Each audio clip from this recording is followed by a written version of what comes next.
Bonjour chers nouveaux membres syndiqués. Aujourd'hui, avec des petites capsules, on va vous présenter le fonctionnement de votre unité syndicale et puis vos rôles et responsabilités, votre implication auprès de l'unité. Alors, voici l'organigramme de votre unité. En premier, on a l'agent d'unité, qui est notre représentant à l'AEFO. Ensuite de ça, on a le comité exécutif, qui est avec une présidence, conseiller-conseillère, une vice-présidence, trésorier-trésorière, secrétaire. Ensuite de ça, on a un délégué syndical par milieu. Et ensuite de ça, un membre syndiqué dont vous faites partie. Donc, maintenant, je vais vous expliquer le fonctionnement du comité exécutif. Donc, le comité exécutif a vraiment comme objectif de parler des conditions de travail, de défendre vos droits et d'être à l'affût de ce qui se passe dans vos milieux de travail. Donc, le comité va avoir 5 rencontres au courant de l'année pour parler également des enjeux dans chacun de vos milieux de travail. Pour pouvoir y arriver, par contre, on a besoin de plusieurs personnes. Donc, on a la présidence qui assure vraiment un rôle de représentation finalement des membres auprès de l'employeur.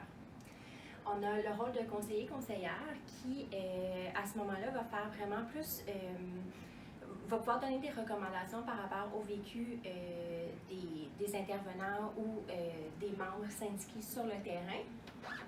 On a la vice-présidence qui assure l'intérim en fait de la présidence pendant les absences. On a le rôle de trésorière qui s'occupe de gérer les budgets, les finances, en fait, qui proviennent directement de l'AEFO provinciale.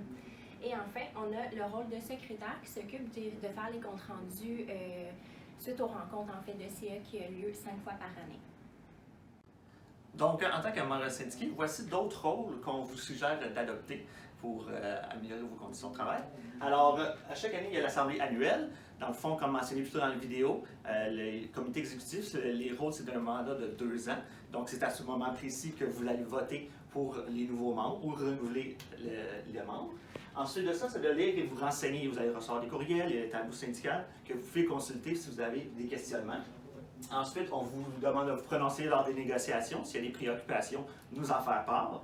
Ensuite de ça, c'est de participer aux activités sociales. En fond, à chaque année, il y a des activités, des petits 5 à 7, des choses comme ça, qui sont organisées pour les membres.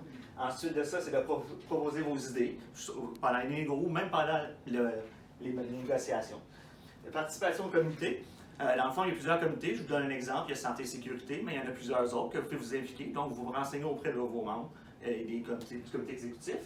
Et on vous demande aussi de nous rapporter vos inquiétudes pour améliorer vos conditions de travail. Par contre, parfois, on a besoin d'aide supplémentaire pour ce qu'on vit plus personnellement dans nos vies. Donc, il y a le programme d'aide aux employés, PAE, auquel vous avez accès. Dans la vidéo, vous voyez les coordonnées de l'aide aux employés du programme que vous pouvez consulter. Donc, n'hésitez pas, c'est une ressource qui est disponible pour vous. Donc, pour conclure, le syndicat est vraiment là pour représenter vos droits en tant qu'employé auprès de l'employeur liés à la convention collective. Toutes les normes, les règlements, les droits qui vous régissent en tant qu'employé sont là. Donc, on vous invite grandement à consulter la convention collective, à poser des questions en cas de besoin. Le syndicat, le comité exécutif, vos délégués sont là pour ça.